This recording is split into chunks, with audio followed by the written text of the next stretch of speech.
Señoras y señores, muchísimas gracias por acompañarnos en Haciendo Colmena una vez más. Gracias por tus mensajes, gracias por tus comentarios, gracias por seguirnos. Ahora tú, dale like, suscríbete y síguenos a través de las redes sociales en Haciendo Colmena con la Abeja. Hoy tenemos un invitado especial, por favor, acompáñame a verlo.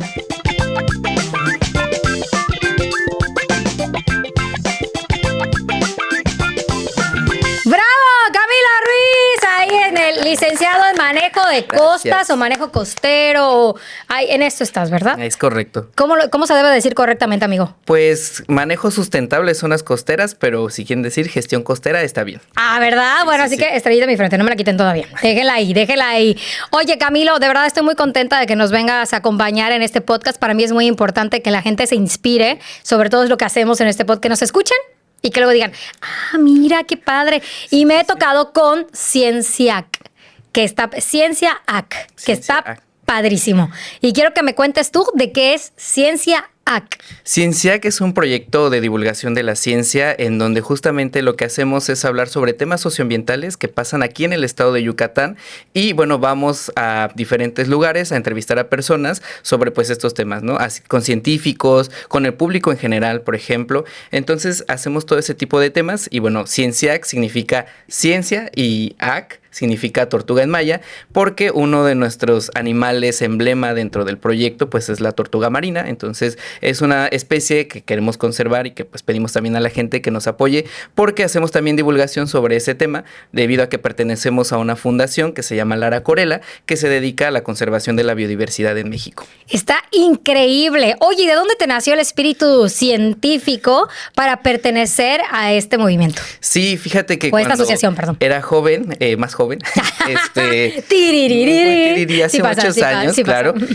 Me entusiasmé mucho por el tema de los manglares. Yo vengo de la Ciudad de México, en donde pues ya la naturaleza ya casi no está presente. Entonces, los manglares se me hicieron un ecosistema muy bonito porque es muy resistente y resiliente ante muchos cambios y nos ayudan en diferentes cosas que no lo vemos como seres humanos, ¿no? Pero nos ayudan a protegernos contra huracanes, nos ayudan también a pues el pez que consumes en tu mesa nace, bueno, se reproduce y crece dentro de los manglares, porque bueno, cuando ya se va haciendo más grande va al mar y es pescado después para comer. Entonces, el manglar a mí me llamó mucho la atención porque dije, o sea, hace tantas cosas, ¿no? Y bueno, ahí nació mi espíritu científico de ir y quiero investigarlo. Pero si en México no tenías manglar, ¿por qué viniste? O sea, ¿cómo dijiste, mira, existe el manglar? ¿Dónde puedo encontrar un manglar? Sí, porque, bueno, agradezco a mi mentora de geografía de la preparatoria, que ella nos dijo, busquen un tema que les interese, y yo me metí, y como me ha gustado el mar desde pequeño, dije, ¿qué hay, no? ¿Qué ecosistemas hay en el mar? Y el manglar fue una de las sorpresas que encontré. Tristemente, el manglar se ha visto afectado en muchos lados por su tala, porque bueno, es una especie que está protegida a nivel nacional, entonces talarlo pues es un delito. Entonces lo que tratamos, por si no lo sabían, ociosos, es un dato muy importante. Entonces lo talan justamente para desarrollos en general turísticos, inmobiliarios, etcétera. Entonces dije, hay que estudiar, ¿no? Hay que estudiarlo para conocer y compartir a las personas el por qué es importante conservarlo. Entonces desde ahí nació este espíritu. Entré a la licenciatura en manejo costero aquí en Yucatán por la UNAM. Entonces ahí empecé. ¿Por la UNAM? Sí, correcto. Wow. Y entonces llegas y te encuentras que Yucatán es un espacio megadiverso en cuestión de biodiversidad. Tenemos demasiadas especies de manglares, aves, peces, mamíferos. Entonces dije... Hermano, siento que entraste a Yucatán y dices, wow, sí, porque así en la te Ciudad sentí. de México es como, pues, ves el árbol y los pajaritos, pero... Pues, la ardilla robándose, ¿no? De la comida de los que peleándose visitan. con una rata, la ardilla. Y entonces aquí llegas y dices, wow, es muy bonito, ¿no? Yo llegué en el 2018 y pues tú veías en el avión y veías así todo verde, muy bonito, la selva yucateca es increíble. Entonces, conforme ha avanzado el tiempo, hemos notado cambios radicales en el estado en cuestión de biodiversidad. Entonces ya vemos manchones raros que aparecen ahí en la vista y dices, ¿qué pasó, no? O sea, ¿por qué pasó estos cambios? Entonces de ahí surge Cienciac como esta idea de decir, hay que compartirle a la gente, pues, que estamos perdiendo biodiversidad, estamos perdiendo mucha naturaleza, y entonces, ¿cómo a partir de la ciencia podemos explicarles justamente que tenemos que cuidarlo porque representan algo muy importante? Tengo una duda. Por ejemplo, ahora que mencionas, tú te gradúas, inmediatamente ya están pensando en Cienciac o sea, puede ser un proyecto. Ya ves que luego te mandan proyectos antes de terminar la carrera que pueden ser como una tarea pero luego a la larga puede volverse tu forma de vida porque le pones tanto empeño y ves el futuro que puede tener que luchas para que eso sea ciencia, que es el caso de tuyo, por ejemplo. Pues es que Cienciac, o sea, ya lo traía en el corazón, pienso, pero Cienciac inició principalmente también porque, bueno, desde que entré a la licenciatura, yo participé en talleres de educación ambiental en la costa. Entonces, otra de mis mentoras, que agradezco mucho, lamentablemente falleció, pero ella para mí fue una inspiración muy importante, la doctora Ana Castillo. Ella nos empezó a impulsar de que todo lo que aprendas en el aula, compártelo, porque con las infancias en la costa, pues también aprenden y conocen, porque nosotros no somos el centro del conocimiento, sino que también la gente puede aportarnos conocimiento. Ellos habitan las zonas costeras, por ejemplo, en este caso, y ellos saben de las especies que hay con sus nombres científicos también incluso. Entonces, es un ganar-ganar. Bueno, aquí le decimos en la parte científica el diálogo de saberes, en donde compartimos todos nuestros conocimientos para justamente construir pues estas realidades y poder afrontarlas, ¿no? Los retos que impacten. Entonces, regresando a la pregunta, la educación ambiental pues para mí ha sido un pilar muy importante porque pues vamos con las infancias, ¿no? Principalmente en la costa de Yucatán hemos trabajado y entonces las infancias nos ayudan también a aprender y aprendemos en conjunto. El clásico niño de, ¿por qué no haces composta en vez de tirarlo a la basura? Claro. ¿Por qué no separas? O sea, ya, porque ustedes, o por ejemplo, tu divulgación es tan buena que cuando llegan a las escuelas, en una plática, pueden decirle, ¿sabían que ustedes pueden participar haciendo esto? Y los niños que son muy chiquitos, aunque tú no lo creas, llegan a casa y son los primeros en ver, ¿por qué no separas la basura? ¿Por qué no haces un compost? ¿Por qué no puedes sembrar en el patio de la casa algo? ¿Por qué no podemos, hasta el frijolito que germina en la primaria? O sea, para ellos es un gran logro después de tener una plática o tener esta exposición que tú dices para las infancias. Me parece algo maravilloso. A mí nunca germinó mi frijol, pero aquí estoy contigo haciendo lo mío. Sí, correcto. Es que justamente los adultos, ya adultos, decimos, ay, pues ya pasamos por toda la parte del aprendizaje y entonces decimos, ya no queremos aprender nada, ya lo que sé, y entonces es muy complicado cuando tú les hables de, ay, es que hay que separar la basura, es que hay que hacer cuando, pues, normalizaron a lo largo de su vida hacer algo distinto. Entonces, llegas con las infancias y les dices, ¿sabes qué? Podemos hacer esto. Entonces, ellos dicen, pues sí, ¿por qué no lo hacemos? Claro, entonces, son lienzo en blanco, hombre. Sí, y son los que nos ayudan a llegar con los papás y decirles a los papás, oye, hay que separar la basura. Entonces, papá, ¿por qué vienes tú, mi hijo, a decirme que separe la basura, no? Entonces empieza como un cambio de chip, porque algo que hay que comprender es que las infancias y las juventudes, pues somos los que tenemos que también estar pendientes, porque todo lo que pasa en el futuro, pues nosotros vamos a seguir creciendo y nos va a repercutir a nosotros, ¿no? Claro, claro. Sí. Acción, reacción, estamos de acuerdo. Correcto. O sea, lo que hacemos hoy va el día de mañana, efecto mariposa. No sé cómo tanto le llamen ustedes, los científicos, la desesperada. Pero créanme que este podcast va a ser bastante bueno para nuestro desenvolvimiento en el medio ambiente. Platicaba con Camilo hace rato y le decía, Camilo, es que igual nosotros, tengo un maestro, hablando de maestros y mentores, que siempre me decía, nunca pierdan la capacidad de sorprenderse. Claro. No tomes todo como, pues sí, el camión siempre pasa, pues los pajaritos siempre cantan, pues el sol siempre sale, ¿no? Es correcto. Y un día cuando no sale el sol, dices, ¿qué pasó? Así es. Y está pasando actualmente, cuando dicen, viene la temporada de lluvias. Uy, estamos muriendo de calor y no hay temporada de lluvias. O sea, ya no es como tan preciso el decir, a partir de esta fecha, inicia la temporada de lluvia, porque hay un cambio climático significativo. Sí. Y a todo esto, Cienciac explica a las infancias, a los jóvenes y a todo esto de lo que está pasando. Pero yo sí llego a estresarme por eso, porque ya no es como, en mi cumpleaños siempre llueve. Ya no llueve. Sí. Y hay cuestiones culturales, ¿no? De que decían, los primeros 3 días de junio o algo así. Las cabañuelas, ¿no, ¿cómo es? No, ese es en enero, ¿no? En enero, sí. Entonces también eso, o sea, como que estaba muy marcado anteriormente y ahora no. De hecho, en una entrevista que hicimos en el centro de Mérida, platicábamos, ¿no? Con personas ya más adultas que nos mencionaban, es que antes, el tema era temporada de lluvias, ¿no? Entonces les preguntábamos para ellos qué significan las lluvias, ¿no? Y nos decían, es que antes las lluvias estaban muy marcadas, o sea, sabíamos que en junio empezaba la primera lluvia y de ahí y eso no nos ayudaba a nosotros nada más, sino la agricultura, las actividades económicas que dependen de. Entonces, cuando tú ibas al mercado veías colores.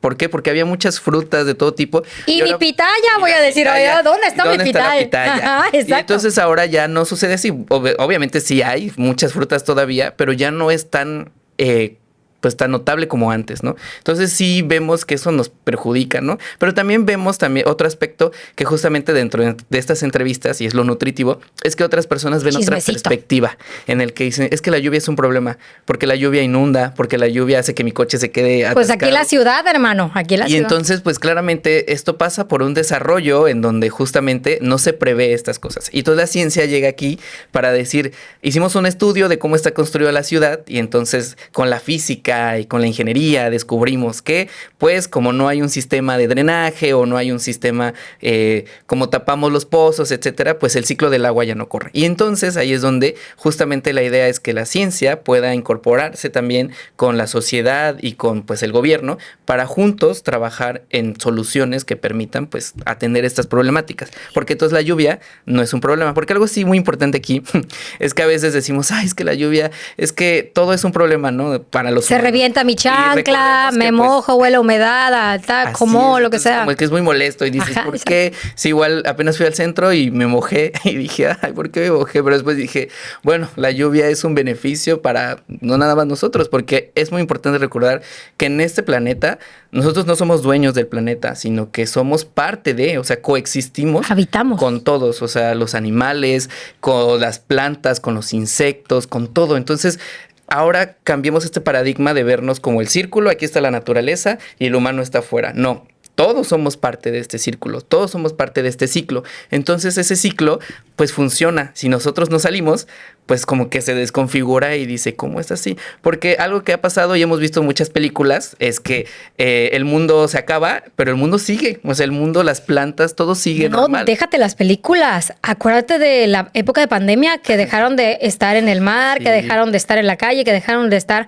en el monte, que dejaron de estar. Y cuando de repente, después de 3 años que estuvimos encerrados, salimos y están los peces más cerca, hay más peces, hay más foresta, o sea, está más, sí, hay más árboles, se siente una más vibra diferente. Se siente limpio el aire, se siente todo. O sea, regresamos a la normalidad y traca otra vez el tráfico, otra vez la contaminación, otra vez. Sí.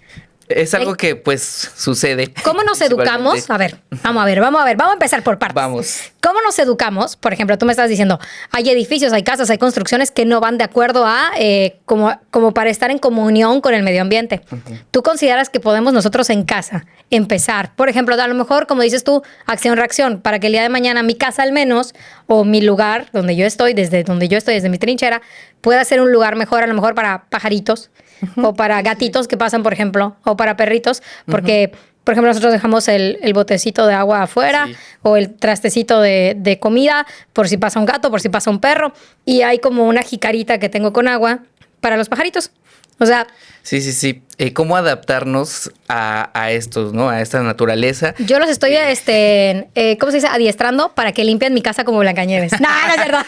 Para que cantes para ver si y lleguen los pajaritos. Exacto, es como una forma de adiestramiento que estoy teniendo. Sí. No, y entonces... es un tema muy complejo, yo digo, todos los temas son complejos, claro. Pero este tema, por ejemplo, de los perros, o bueno... En la parte científica le llamamos fauna feral, pero entiendo que hay como una discusión entre estos temas de los animales domésticos, los animales pues silvestres, por ejemplo. Entonces he tenido pláticas, y eso es lo nutritivo, fíjate, de platicar con otros especialistas, con veterinarios, que nos expliquen, ¿no? De que, pues es que los perritos no hay que dejarles el agua ahí en la calle porque pues comparten enfermedades, etcétera. Entonces hay que pensar en nuestras estrategias. Digo, estamos en este aprendizaje. Apenas conocimos a un investigador de la UADY que justamente trabaja en esto de cómo educarnos como sociedad para tener una tenencia responsable de los perros y los gatos, ¿no? Entonces, es aprendizaje, no lo sabemos todo, entonces lo importante aquí es tener la apertura. Sácame desde podcast, lo hice todo mal. No te preocupes, pero sí podemos adaptarnos a nuestras casas, justamente a la biodiversidad, porque, por ejemplo, si tenemos gatitos en casa, yo amo los gatitos también, pero a veces entra mi choque, ¿no? En el que digo, ya mató un pajarito y entonces me siento mal por eso, pero pues es su instinto, entonces, ¿qué voy a hacer ahora? Entonces, Entonces, pensar, ¿no? También la responsabilidad que tenemos nosotros como humanos al adoptar o tener una mascotita, que pues influye también en el entorno, ¿no? Porque pues las especies que hay como el censontle, el cardenal, algunos pajaritos que hay, los amarillitos, no recuerdo el nombre, pero hay unos que tienen su pecho amarillo, muy bonitos. Entonces, cuando tú lo ves, dices, ay, qué triste, ya lo mató el gatito, ¿no? Y te enoja, pero pues también, ¿no? Es un diálogo constante. Pues la naturaleza, al fin y al cabo, ¿no? O sea, claro. Y entonces en las casas, por ejemplo, algo previamente a construir tu casa, yo siempre diría, ¿no? Empezar desde cero, como de dónde la estoy construyendo, en qué posición se encuentra, ¿no? Porque en la parte urbana, pues ya hay pavimento, ya está. Entonces, pues estar investigando, ¿no? Por ejemplo, los arquitectos o los ingenieros, pues solo ven la parte de la construcción y pocos se enfocan en qué pasa en el entorno donde vamos a construir la casa. Digo que hay muchas leyendas y no de gente que está trabajando en su casa y de repente se da cuenta que están debajo de un cenote. Es correcto. Y hay gente que no dice nada porque si no va a llegar no sé qué asociación o Ajá, no sé qué. Que no hay un estudio previo para justamente y que les pueden quitar su casa que porque es patrimonio, ¿no? O algo, una cosa así. Sí. Yo me acuerdo perfecto porque hace como 20 años me acuerdo que estábamos en casa de un amigo, no me acuerdo, que nosotros entrábamos y había un cenote. Y yo, como, ¿por qué tienes un cenote? ¿Qué pasó aquí? Como, ¿por qué? Pero arregladito, limpio, con caminito. O sea, ellos solamente lo hicieron como más cómodo para su ambiente. Sí. Pero yo todavía me quedaba con la idea de, ¿cómo construyes? Imagínate, esto era hace 20 años. ¿Cómo construyes un cenote en tu casa, según yo? Claro, sí. Cuando desde el principio debo averiguar si pudiese haber un cenote en mi casa. Sí, pues justamente con las investigaciones que se realizan, pues identifican, ¿no? Estamos en una zona donde pues toda nuestra agua está superficialmente, está por debajo de la tierra. Entonces, justamente ahí es donde se concentra. Entonces, todos los cenotes están conectados y toda esa agua, pues, descarga también hacia el mar porque justamente está conectado. Si ustedes van, por ejemplo, a los manglares o a por ejemplo, ¿cómo se llama? En el Corchito. Sí, el Corchito. Ajá, hay afluentes de agua dulce, ¿no? Y entonces está el intercambio del agua y entonces ahí notas cómo todo este ciclo del agua es diferente al que estamos acostumbrados, donde hay un río y hay una montaña, ¿no? Aquí es totalmente diferente, ¿no? El ciclo es distinto porque nuestra agua está abajo, entonces hay que conservar también eso. Es que hay muchos temas que podría hablar. Tú adelante, hermano. El agua, o sea, todos están interconectados, entonces hay muchos temas, pero el punto aquí inicial, regresando a Cienciac, es que podamos entender de manera la más sencilla estas cosas para poder justamente tomar acciones desde nuestra, ¿cómo se puede decir? Nuestra trinchera, nuestro lugar, nuestra casa, correcto. O sea, desde donde estamos, y además hay gente que dice, yo ya estoy grande, ya ¿para qué? Ya para qué les ayudo, ¿no? Sí. O sea, y creo que también es importante que aunque sea poco, pero ayuda. Sí. O aunque sea te quede un año de vida, pero ayuda, o sea, aunque te quede, seguimos respirando el mismo aire que ya no es tan puro. Bueno, aquí todavía un poquito puro. Ajá, o sea, que ya no es tan benéfico. De hecho, hasta todo el mundo dice, oye, huele mucho a humo. O la gente que quema la basura. Y le dices, hermano, o sea, no eres el único. Y no es porque se apeste nada más mi ropa, sino por toda la contaminación y todo lo que esto puede traer. O sea, si tú ves a una persona quemando basura, ya se puede multar, ya puede tener como una sanción por eso. Sí, son alternativas que nacen justamente de decir, pues es que si no por las buenas, ahora sí que por las buenas no aprendemos, pues entonces donde más nos duele, ¿no? Que nos quiten ahí el dinero.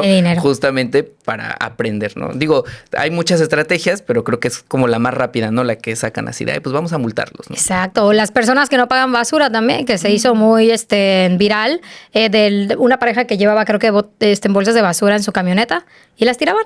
Y decían, a ver si desaparece. Y las atraparon y también tuvieron multa.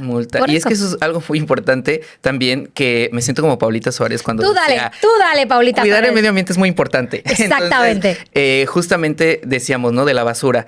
Tú tiras la basura y piensas que ya desapareció, que ya no existe. No piensas justamente, o no pensamos, todos somos culpables porque todos hemos vivido. Sí, claro, en algún momento no pensamos que esa basura va a llegar al mar o dónde se tira la basura. Por ejemplo, en un estudio que se hizo en pandemia, preguntábamos qué estaba pasando con los residuos de COVID. O sea, porque nos decían, separa tu cubrebocas, separa el gel antibacterial, todas las cosas que generaban basura, sepáralas referentes al COVID. Entonces fuimos a entrevistar a personas que se dedicaban justamente a recolectar la basura y les decíamos, oye, ¿y qué hacen con toda esta basura de COVID, ¿no? Y decían, pues es que al final toda la basura se revuelve, o sea, se junta y ya. O sea, no hice nada en mi casa dividiéndola. Sí, o sea, es que en realidad eso pasa, ¿no? A veces no hay una separación de la basura. Digo, no sé de todos, yo quiero generalizar, pero claro.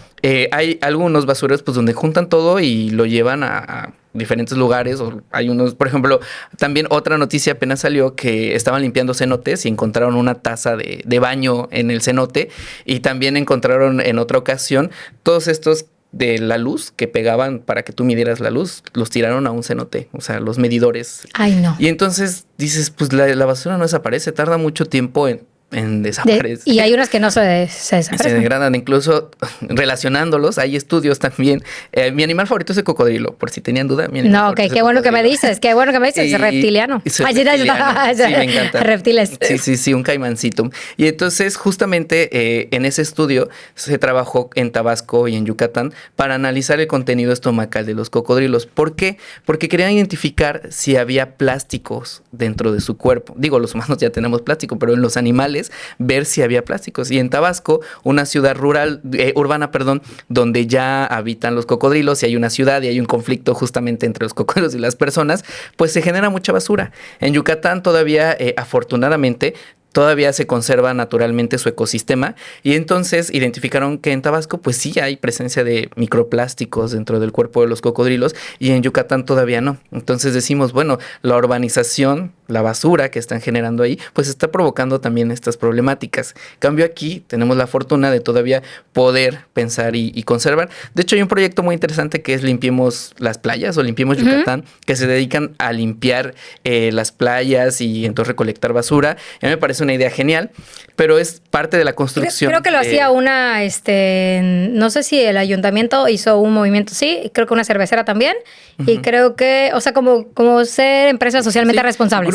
Grupos se van uniendo, y también hay ONGs, hay jóvenes, así voy ubicando algunos, por ejemplo, Biología en tu Comunidad participa también en esas limpiezas de playa, y entonces a mí me gusta mucho la idea, y lo que también hay que reforzar en estas limpiezas de playa es que no nada más es ir y recoger la basura, sino también educar a las personas que se encuentren ahí. En un caso, por ejemplo, en las dunas de Chuburná, que hemos ido bastante porque ahí se encuentra... Ahí se quedó la Cybertruck, ¿no? Ajá. También. Y ahí hay un buen en donde, ya lo verán en el siguiente capítulo, en la siguiente sección sobre las tortugas marinas.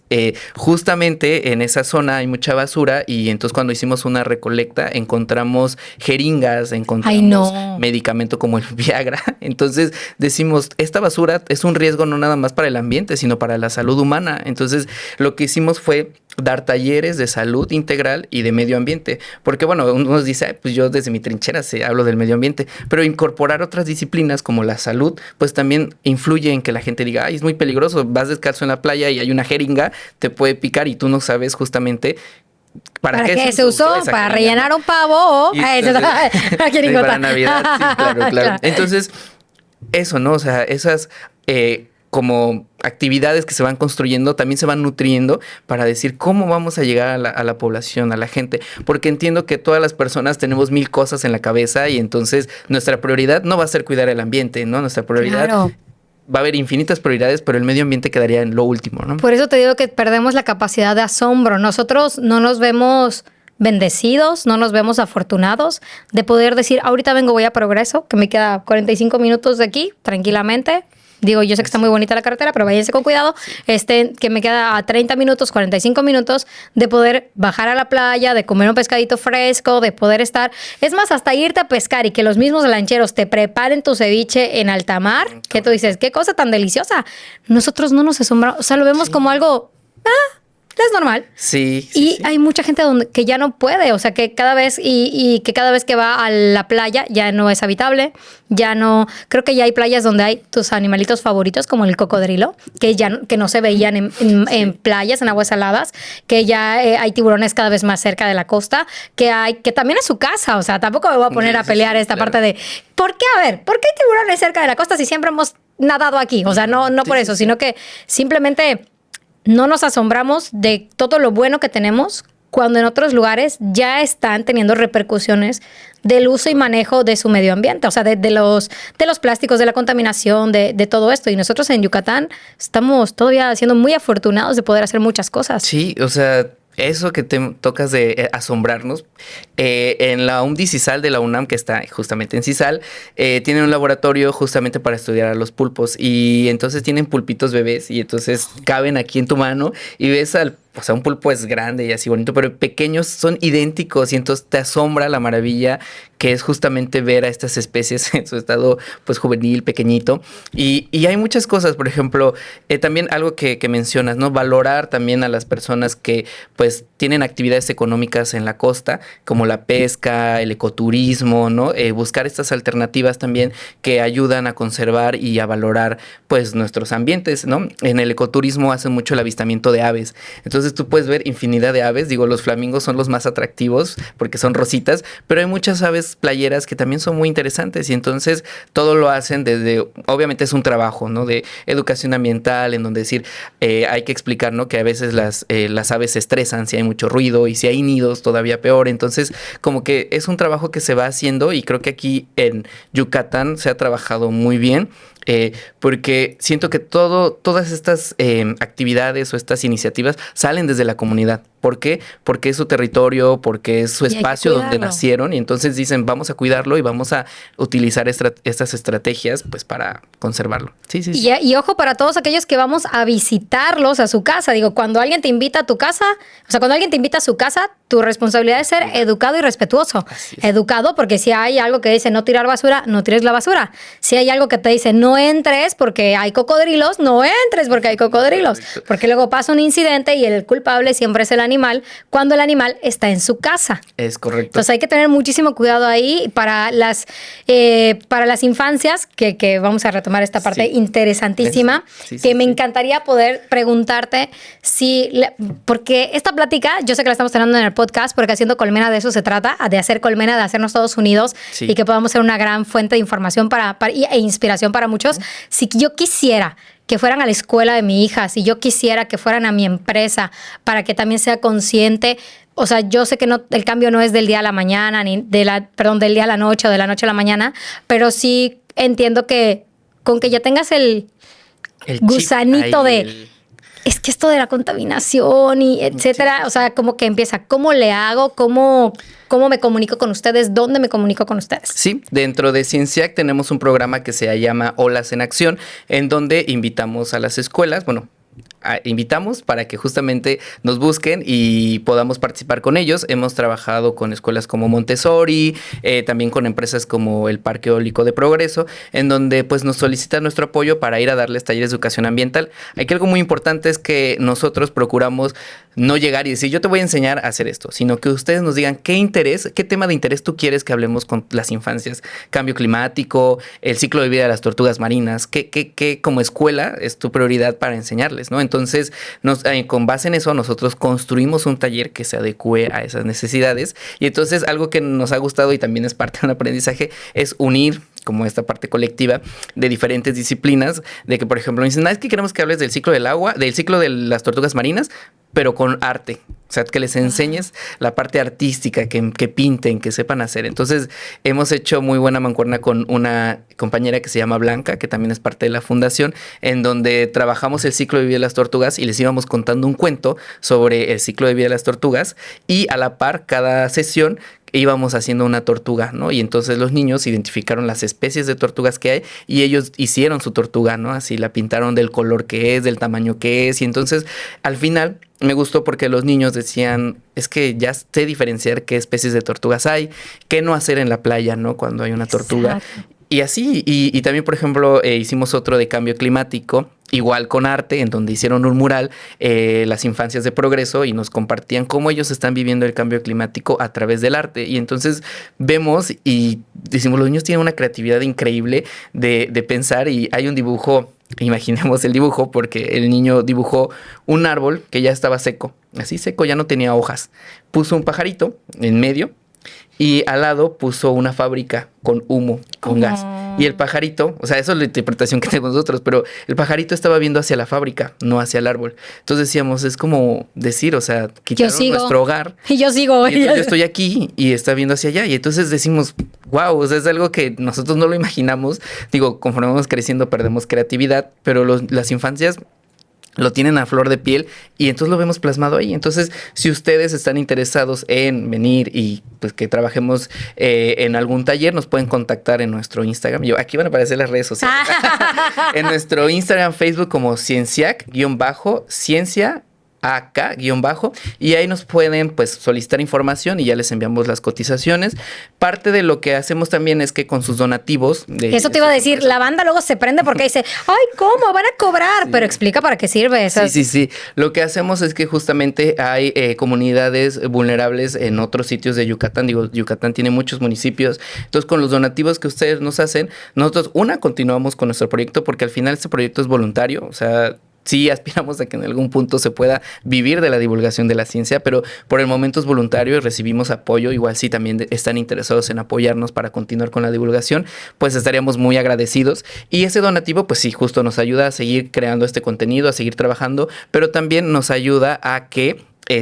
vayamos a estas comunidades a darles talleres, no necesariamente de medio ambiente, porque sabemos que la prioridad en esos lugares tal vez no es el medio ambiente, sino es la salud, es la alimentación. Entonces llevamos estos talleres, buscamos especialistas que nos apoyen, porque pues yo no sé sobre esos temas, entonces buscamos a alguien más y con esos donativos pues ayudamos y pues podemos financiar esos aspectos. Entonces es un ganar-ganar, ¿no? Nosotros les ayudamos con sus talleres, pero también ustedes nos ayudan a seguir difundiendo, ¿no? Porque nuestro objetivo principal pues es lograr que con nuestro granito de arena podamos influir en el pensamiento de las personas acerca pues de estos cambios en el medio ambiente. Me encanta, me fascina y como bien diría mi maestro, amigo de toda el alma, Martín Aguilar Riverol, dice, uno no aspira a lo que no conoce.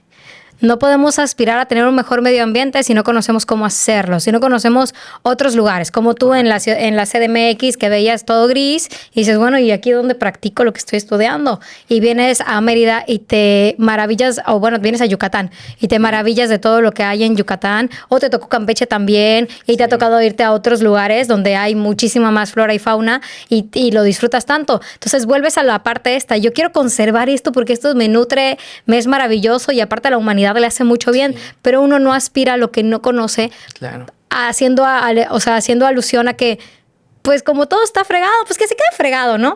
Pero cuando conoces algo mejor, dices, oye, podemos cuidarlo, mejor, podemos claro. Así, porque tomen en cuenta, como les mencioné y repito, y soy muy insistente en eso, que coexistimos, no somos aislados de la naturaleza, no es algo separado, no está en otro planeta, está aquí, o sea, tan solo el árbol que está en el parque es parte, ese árbol te da oxígeno, ese árbol alberga especies de aves, de hecho, hace rato que estaba esperando para entrar, estaba viendo el árbol y vi así hormiguitas cómo iban subiendo y bajando, llevaban sus plantitas, y entonces es tan diminuto ese proceso, pero es tan relevante justamente en nuestro entorno. O sea, eso al final... Y hay un toloque igual allá. No llega... sí, hay muchos toloques.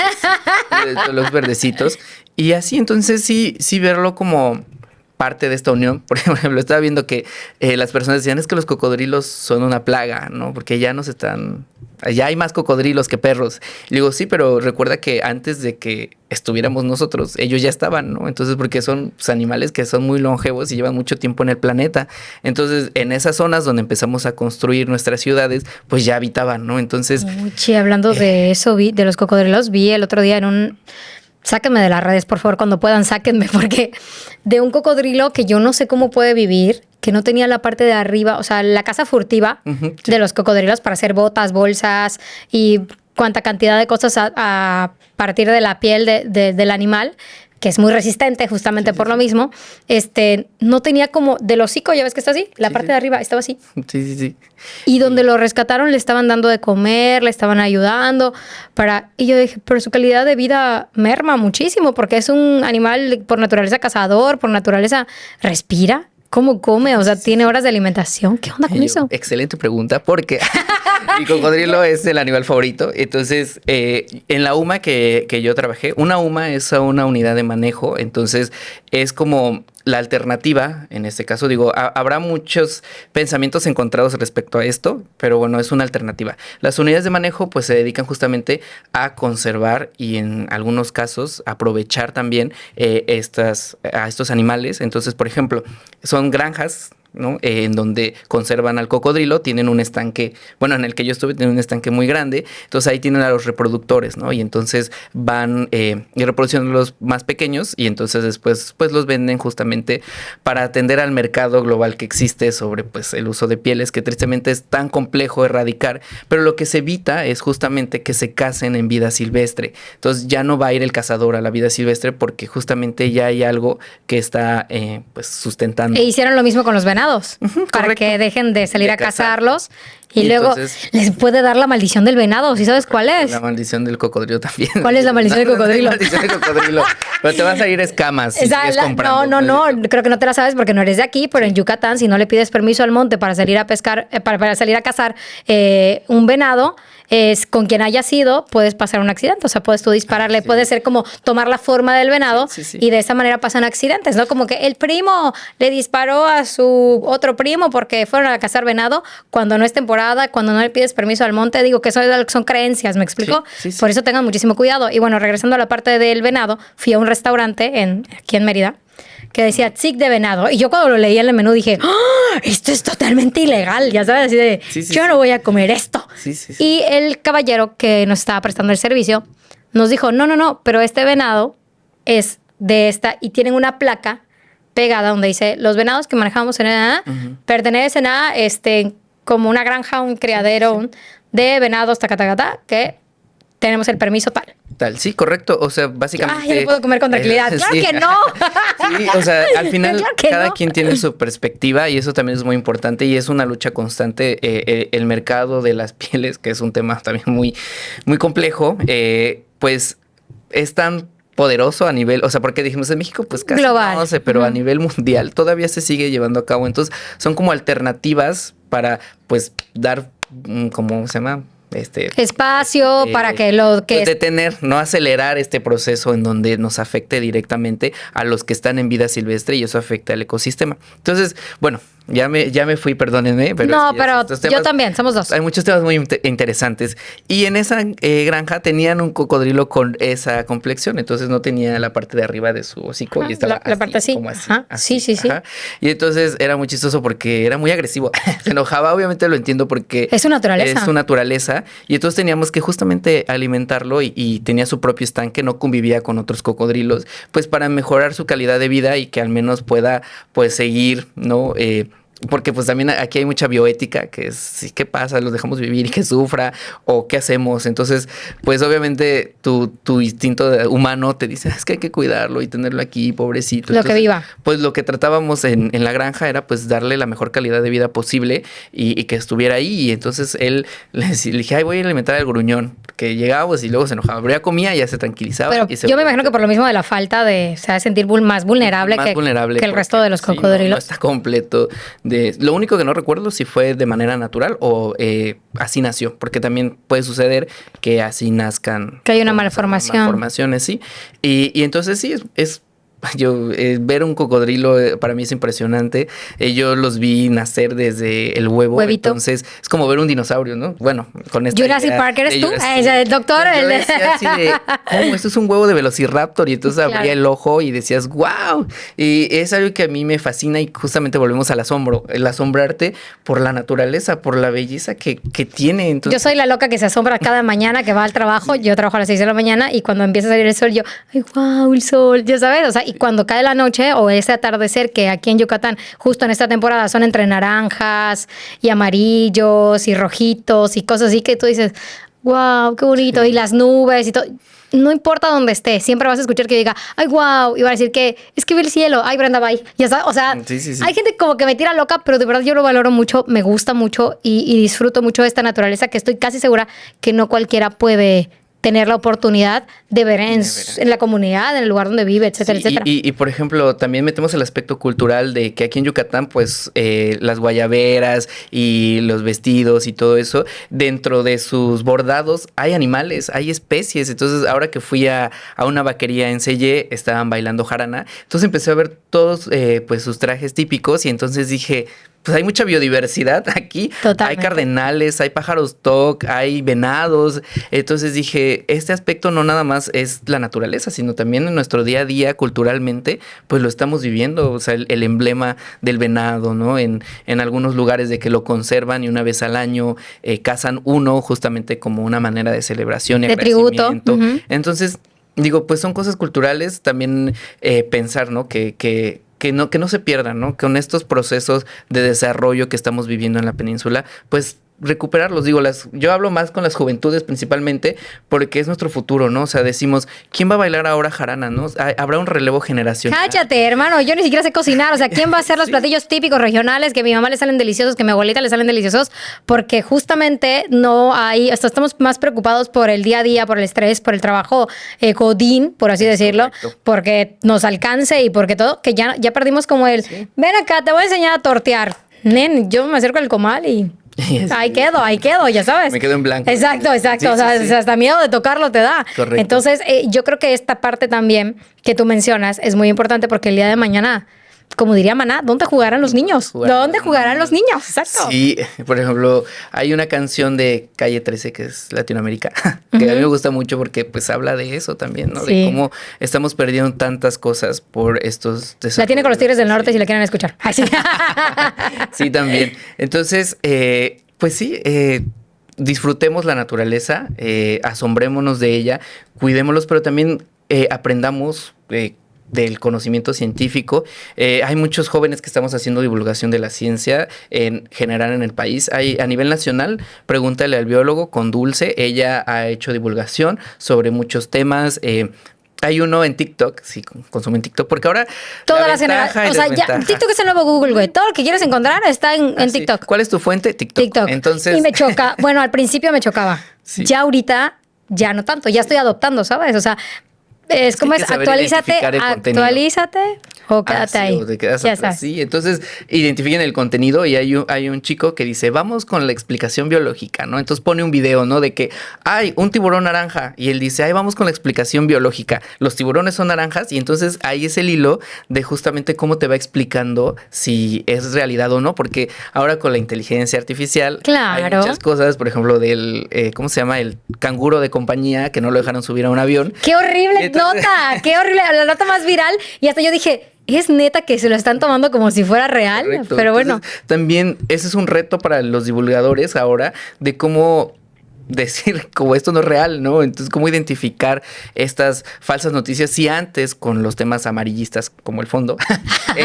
Suéltame amarillo, lo lastimas. Los temas amarillistas o las notas, pues decían cosas falsas, ¿no? O sea, como que no eran reales, pero era para llamar la atención y utilizaban temas. Ahora con la inteligencia artificial nutren más. Entonces, también apenas vi una de que un cocodrilo había agarrado una hamaca y había un bebé en la hamaca y entonces casi se lo come y entonces ves la foto y dices, pero eso no es sisal. En sisal casi no hay palmeras y las palmeras no están pintadas de blanco así como en tu foto. Entonces, como que empiezas ahí, empieza la discusión y uno como joven y como divulgador se estresa mucho porque... Ecoansiedad. Ay, sí. Famosa ecoansiedad que ahora decimos, que vemos estas notas en donde nos damos cuenta que todo es muy acelerado. Dices, ay, es que con mi taller ya solucioné el mundo, pero de la nada volteas y ves y ya talaron el manglar en tal lado. Y entonces, ¿cómo? O sea, ¿cómo es que pase tan rápido? Y entonces empieza esta ansiedad de, estamos haciendo las cosas mal, ¿por qué no podemos avanzar tan rápido?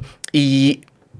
afortunadamente, hay colectivos de grupos de jóvenes que se reúnen para dialogar. En México hay un grupo que se llama Give en México, que trabaja con temas de biodiversidad, y ellos se reúnen para ir a nivel internacional y platicar cómo es desde la mirada de las juventudes el tema de la conservación de nuestros espacios ambientales. Entonces, a través de la ciencia, de los colectivos, de las ONGs, de la sociedad, ellos preguntan, ¿no? Tú como joven, ¿cómo percibes tu entorno? Y entonces llevan soluciones a nivel internacional para trabajar con estos temas. Y ahí es donde te emociona y dices, bueno, no estoy solo en este camino, pero aún así somos... No estás solo, y ahora jóvenes. Menos, porque sí, haciendo colmena, exacto, haciendo colmena con la abeja, aquí también te vamos a echar la mano, y para todos aquellos que de repente ven o saben que va a ir Cienciac a su escuela, a su trabajo, van a prestar más atención y van a decir, oye, es Camilo el que estaba ahí zumbando con la abejita, ¿qué onda? Sí. Y Camilo también puede responder algunas de sus dudas también a través de Instagram y a través de Facebook, y bueno, donde sea que ustedes estén, sería muy buena idea que te sigan en las redes sociales y que si tienen alguna duda también. Sí. Siempre, en este programa siempre tenemos tenemos consejos gratis.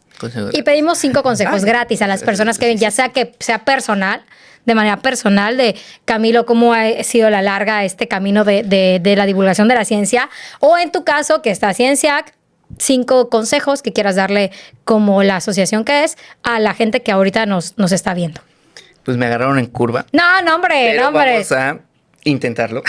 Tú dale. 2, a nivel personal, justamente en cualquier iniciativa que tengas, no necesariamente en divulgación de la ciencia, sino en cualquier parte de, pues ya seas activista o quieras hacer un cambio en cualquier tema, pues es no desanimarte. Es muy complicado. Este mundo es tan complejo, tan grande, que pues vamos a ver personas que nos van a decir, pues es que lo estás haciendo mal, mejor ya dedícate a otra cosa. Pero si tú estás seguro y crees en ti y estás confiado de que puedes lograr un cambio, yo creo que va a ser muy importante que sigas adelante y que encuentres redes que te apoyen y te nutran. No nos enfoquemos en los malos comentarios, porque siempre va a haber alguien que te diga, ay, estás mal y así. Pues claro, vamos a estar mal, pero estamos en constante aprendizaje. Todos somos humanos, todos aprendemos. Entonces, cree en ti y créetela y sigue creciendo tus proyectos. No te desanimes. Va a ser un camino largo, o sea, llevamos ya 3 años con Cienciac, entonces apenas tenemos 450 seguidores, pero para nosotros es un gran logro decir, tenemos 400 seguidores, ¿no? Y entonces eso nos va nutriendo. Ese es el primer consejo. Y el segundo,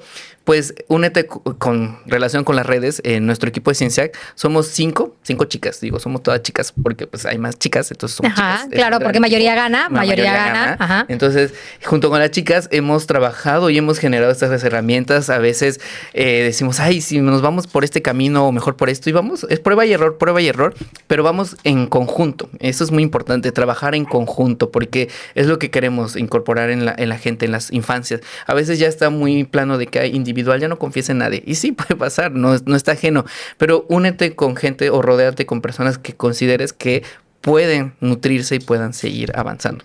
Esos son personales. Personales. Y los 3 de... Y los 3 de divulgación de la ciencia, muy complejos, pero empieza acercándote, si eres joven, principalmente, acércate con tus académicos de confianza y diles, oye, pues quiero apoyarte en divulgar esto porque pues estamos haciendo ciencia, pero ¿para qué? Siempre cuestiónate para qué es la ciencia, para que se quede en la ciencia o para que salga y lleve a cabo, cambie realidades o cambie o afronte problemáticas que están apareciendo en cualquier tema. Es decir, la ciencia, hay ciencia social, hay ciencia ambiental, ingeniería, física, hay mucha ciencia, todo es ciencia. Entonces, lo que podemos hacer es justamente, ¿no?, acercarnos y ver de qué manera podemos ser esos puentes que ayuden a llevar esa información a la comunidad en general. Y entonces de ahí también parto en el que busca estrategias, únete con otras disciplinas. Por ejemplo, nosotros somos biólogos, ambientólogos, costeros, etcétera, pero pues necesitamos ayuda de las personas que hacen todo esto. Sí, también, ¿no? Claro. Porque ellos nos van a ayudar, el marketing, la comunicación,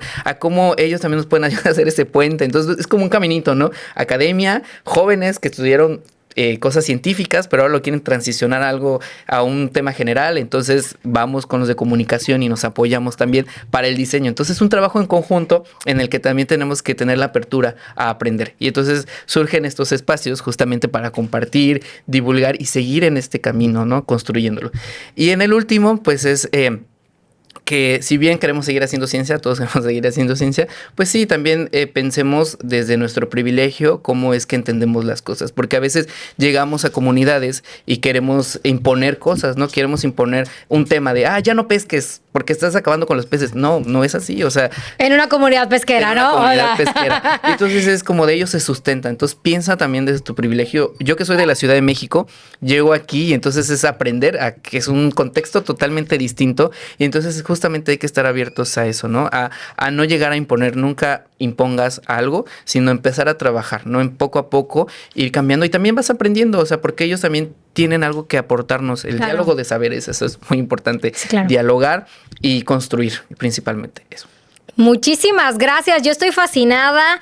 Camilo Ruiz, que está, haciendo todo lo posible por la divulgación de la ciencia en Cienciac, las redes sociales. Y bueno, créeme que cuando la gente te vea, obviamente ya va a saber a dónde comunicarse y qué hacer para que seamos una gran red de divulgación, sobre todo qué es lo que tú estás buscando, lo que tú necesitas y para que también se te cumpla el sueño de ser muchos más, que podamos mejorar el planeta y baje tu ecoansiedad. Sí. Ayúdame a bajar mi ecoansiedad. Por favor, comenten cosas bonitas, porque los comentarios nos dan ecoansiedad. Exactamente. Sí. Oigan, muchísimas gracias. ¿Algo más que quieras agregar? No, pues muchísimas gracias por el espacio y justamente el tema de la abejita es muy importante porque en Yucatán tenemos abejas endémicas que también nos ayudan a pues la miel, a compartir, a distribuir la miel, que es muy deliciosa. Entonces, cuidar también a las abejas es muy importante y me gusta este concepto de las abejitas con el micrófono.